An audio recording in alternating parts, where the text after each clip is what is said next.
बच्चों, आज हम उर्दू आसान कायदा पहला कदम का सफ़ा नंबर 26 पढ़ेंगे। सफ़ा नंबर 26। सफ़ा नंबर 26 पढ़ें और रंग भरें। वाव, वाव वर्दी, वाव वर्दी, वाव वर्दी, वाव वैगन, वाव वैगन, वाव वैगन, वाव वर्दी, वाव वैगन, वाव वैगन, वाव वर्दी, वाव वैगन। चलिए बच्चों, रंग भरें।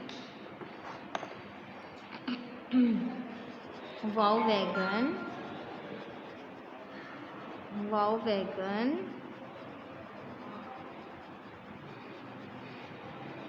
वाव वैगन,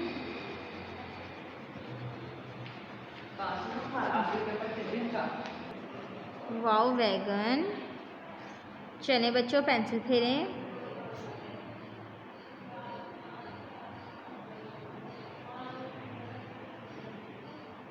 वाव वैगन,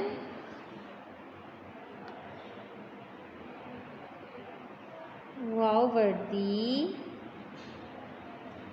वाव वर्दी, वाव वैगन, वाव वैगन। चलें बच्चों, दोबारा पढ़ें। वाव वर्दी, वाव वैगन, वाव वर्दी, वाव वैगन। चलें बच्चों, इसे पढ़ें, याद करें, रंग भरें और पेंसिल फेरें। अल्लाह हाफ़िज़।